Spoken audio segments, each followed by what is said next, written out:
The biggest lie I believed when I was younger was that success happens in one moment. I thought that if I worked hard enough for maybe a few weeks, then there would be big changes and everyone would notice. But it only really started picking up when I began researching about heavy metals in chocolate, reading articles that I could barely understand myself, and cold emailing professors who probably had 20 times more knowledge than I did and wondered who this random kid was. For months, I couldn't see the end of the tunnel at all, but what happened at the finish line really changed how I view about all of this. So let me tell you about how this all started. In my sophomore year of high school, I decided to join a 3-year science research program in my school, and we were told to explore a wide array of topics. At the time, I was really interested in nutrition, and I came across this problem where there were heavy metals in chocolate, which essentially heavy metals are just these toxic compounds that are found in different brands of chocolate. Some brands may have higher or lower, but ultimately, too much of heavy metals over time can cause diseases to your body. And so the more I looked into this problem, the more I realized that a lot of the methods that currently we use to take out the heavy metals, such as lead and cadmium from chocolate, are too expensive for a wide enough accessibility or may not be the most sustainable for the environment, and maybe even a combination of both. And so, what got me thinking about this problem was that no one was really doing it in a practical way, at least not that I knew of. And I couldn't help thinking that someone should just try to approach this problem in a newer and more efficient way. So I was 15 at that time. I didn't have a lab of my own or any sort of credentials or experience in this field whatsoever. I was just a kid in my home and I guess just reading a bunch of papers on this one topic that was really interesting to me. And I was cold emailing professors here and there every single day. I think at one point I was probably sending out 5 emails every single day for like a 1 month straight. Part of me just wanted to prove that I could stick with something for long enough. And if I did, I wanted to see if I could actually go achieve some tangible results. Pretty much up until that time, everything I had done previously was either I do it really quickly and I get results really quickly, or if I didn't get results in a fast enough time, I would just quit. But something about doing this, doing research about a topic that intrigues me, felt completely different. It felt like something where even if you did try it, it was unknown. Like you didn't know whether you could really take this far or not. And I think it was that unknown, that intrigue that kept pushing me further and further. I just wanted to prove to myself that I could do it. So, not really knowing what I was getting myself into, I decided to commit 1 full year of research on this topic, trying to find and come up with a more sustainable way to remove lead from chocolate. So, it was pretty obvious that I had no idea what I was getting myself into. I remember late nights just staying up and pulling up these journal articles on heavy metals in chocolate and removal methods that I'd found. When I glanced at the pages, honestly, half of the words seemed like a foreign language to me.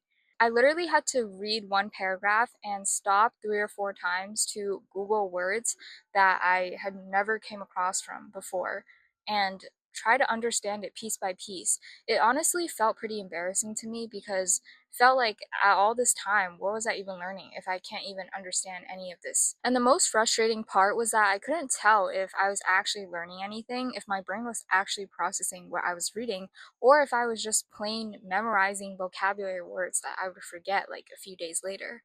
There are so many nights where I just wanted to do something comfortable and just close my laptop, forget about it all, and go on Netflix, watch a show, bake something, or do whatever. But I stuck with it because I thought that if this is a hard thing, then I might as well choose to do the hard and see where it gets me. So I started taking notes on a lot of the articles that I read, and I made summaries of a lot of them, which I think over time did help me understand the words and just the logic of everything a bit more. But reading and understanding the articles was only half the battle. At that time, I'd begun to start cold emailing professors from these universities, that I would find online, and I would reach out to them by email saying, "Hey, I've been looking into this problem of heavy metals in chocolate for a long time. I read some of your journal articles that you wrote about this field, and I was particularly intrigued by how you utilize this method. I was wondering if there could be a potential possibility for me to come to your lab to do an internship." Something along those lines. Every time I sent a cold email, I would record it on my spreadsheet. I record the date that I sent it and then the date that they responded or if they responded. And I would say out of like 50 that I sent in total, only about 5% of them actually said yes or potentially. The rest of them either did not respond or they just said no flat out, which I was honestly fine with. One of the professors who said yes to me actually went on to become my full-time mentor, where she would, email me sometimes and ask how my research was going, if I wanted any advice on how to approach my next steps, what to read next, and I began to have a pretty good mentor to student relationship with her.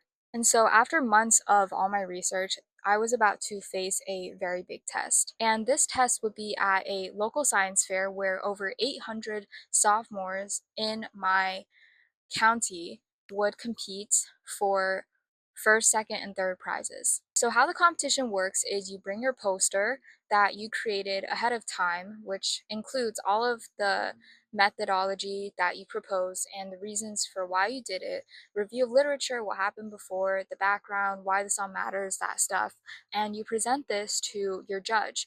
And you can have multiple judges. I think I had around 5 or 6, and you would go one by one and present your poster to them and just do the best you can, and they will ask you questions as well in the end and try to trip you up, but after all they will give you a score, I think out of 10, and along with all the other judges they'll add up your scores individually, and they will give you a place, and they will compare that score to the other people in your category. For example, my category I signed up for was in chemistry, so I would be competing against other people in my category. So at the award ceremony, it was crowded and it was crazy to me because it felt so lively there. It felt like, oh, even though we don't even know who won the awards yet, I was just happy to be there. And the way they did the awards was actually very nerve-wracking.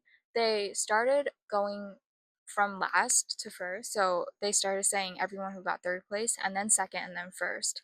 And for me, when I didn't get called for third, right, or second either, my heart was literally dropping. I thought, okay, well, then it's fine. Maybe I was wrong about this hard work stuff, that even if I did put in hard work, it's not always going to come out to be a good result. And that's fine. And this is the lesson learned. But when first place came, they ended up calling my name. And I could not describe the feeling that I felt that day walking across that stage and that sense of pride I felt, and my mom in the backstage crying. It just felt like such an ethereal and unreal feeling where it felt like hard work paid off. And it was something that you couldn't really say to anyone else how you did it. It was just more internal validation that you knew that the time you put in, the work you put in, really did matter. Even though I got first place, the win wasn't what really stayed with me. It was the fact that I could truly differentiate between what instant gratification versus actually being in the slow grind meant. Sticking to something long term and actually accomplishing something out of it just feels so much more accomplishing than a short dopamine spike you might get from scrolling or doing some other simulating activity. And I'm not trying to say that's bad because ultimately everything should be enjoyed in balance. I am a firm believer of that. But I think the real lesson here is that you should realize when something doesn't work short term, it doesn't mean you should quit, and it doesn't mean it's just never going to work out. But if you just choose to love the process and trust the work that you're putting in, right? And just ignore the instant gratification and that signal in your brain and just keep on doing the hard work, on doing what's right. Sometimes the best things can happen when they take you so long, you almost give up on them, just like it did with my project. And you can say to yourself, I'm going to do this tomorrow. I'm going to have this goal and I'm going to achieve it by this time. You could say all of these things, but there's a difference between saying those things and telling yourself those things and actually going on and executing those, because that execution is like proof to yourself that you are living through that real experience. And there's a very big difference from actually living through that experience and getting lessons that can change your future in the experience, rather than just saying, okay, I'm going to do this and having it all in your inside your mind. So if you're watching this and you're going through a similar grind and you feel behind, then I want you to know that you're not behind at all. This is exactly where you're supposed to be. Everyone has their own timeline. You just have to follow yours. One last thing before I end the video is that if research truly interests you, then I put together a ultimate science research toolkit, and it is selling on Etsy right now. If you want to go check it out, it'll be in the description. So I hope this video was able to provide you with some value, and if it did, then make sure to subscribe, and I'll see you in the next one.